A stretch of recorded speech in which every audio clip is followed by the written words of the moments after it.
Hello बच्चों, my name is Meenakshi. आज मैं class 7 NCERT exemplar unit number 5 का लाइन एंड एंगल का क्वेश्चन नंबर 20 का सॉल्यूशन करने जा रही हूँ। Question number 20 in figure 5.818 A and B are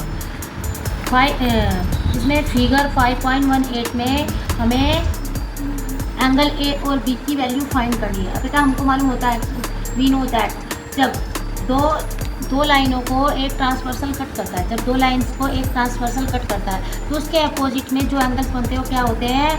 alternate interior angle. क्या होती है बेटा? Alternate interior angle. तो बेटा इसमें अल्टरनेट एक्सटीरियर एंगल तो नहीं है ये, क्योंकि बाहर की साइड में क्रॉसपोंडिंग एंगल भी नहीं। तो क्रॉसपोंडिंग एंगल क्या होते हैं? एक ही साइड में होते हैं।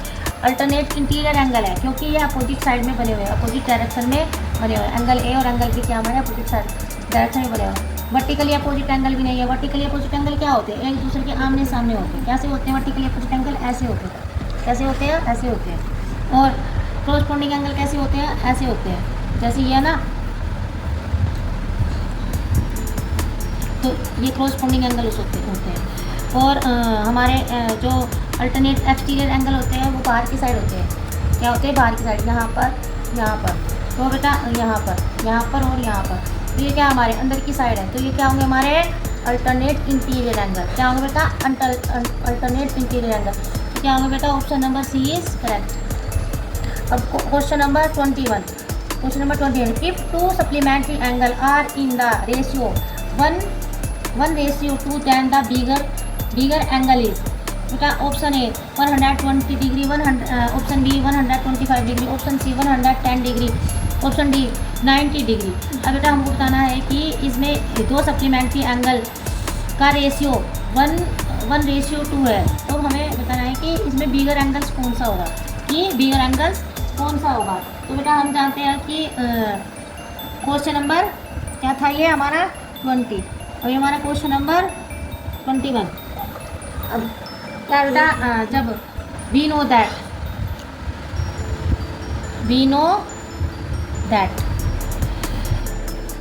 जब दो एंगल का मेजर का सम 180 डिग्री होता है तो क्या होता है बेटा? वो सप्लीमेंट्री एंगल होते हैं। क्या होते हैं? वो सप्लीमेंट्री एंगल होते हैं। When the sum of the measure of two angles is 180 degree then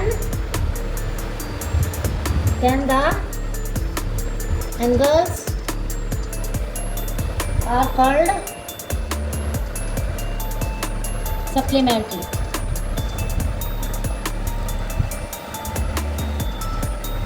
angles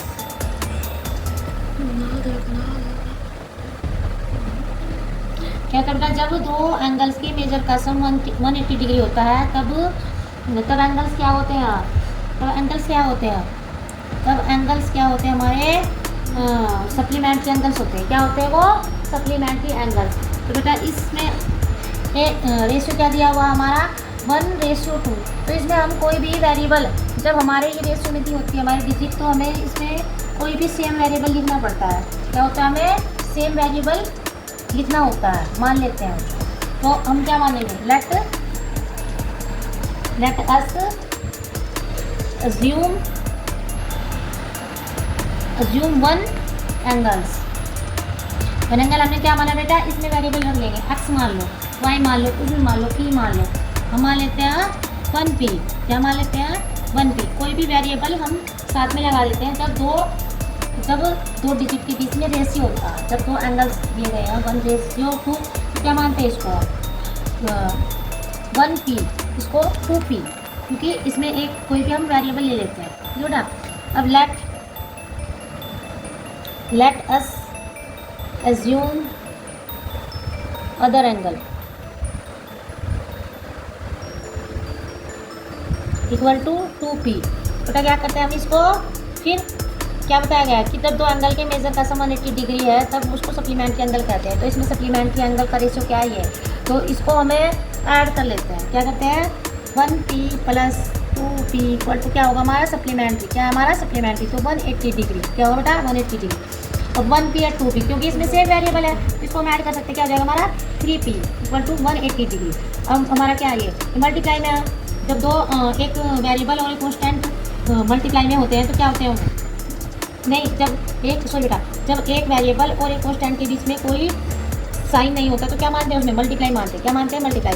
और हमने पता है कि जब हम इक्वल टू से कोई भी डिजिट दूसरी साइड लेके जाएंगे तो क्या होगा हमारा वो डिवाइड में चला जाएगा, साइन चेंज हो जाता है, प्लस का माइनस, माइनस का प्लस, मल्टीप्लाई का डिवाइड, डिवाइड का मल्टीप्लाई, ये मल्टीप्लाई में है तो क्या हो जाएगा इधर आके divide, p equal to 180 degree upon 3 तो क्या हो जाएगा बेटा ये 3 6 जा 18 तो क्या हो जाएगा 60 degree, p equal to 60 degree.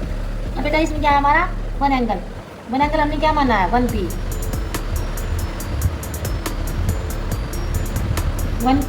क्या हो जाएगा बेटा 1 मल्टीप्लाई बाई p की हमने क्या p की वैल्यू हमने क्या फाइंड किया, p की वैल्यू क्या किया 60 डिग्री बराबर 60 डिग्री बन जा 60 डिग्री तो क्या हो जाएगा हमारा वन एंगल 60 डिग्री। अब अदर एंगल क्या बेटा हमारा 2p, क्या है 2p। अब 2p हम क्या रखेंगे 60 डिग्री, 2 मल्टीप्लाई बाई 60 डिग्री क्या हो जाएगा 6 2 जा 12 तो क्या हो जाएगा 120 डिग्री, क्या हो जाएगा बेटा 120 डिग्री। अदर एंगल क्या हो जाएगा हमारा 120 डिग्री, क्या हो जाएगा 120 डिग्री तो क्या होगा बेटा 60 डिग्री और 120 डिग्री। तो इसमें बिगर एंगल क्या है हमारा, बिगर एंगल क्या है हमारा, बिगर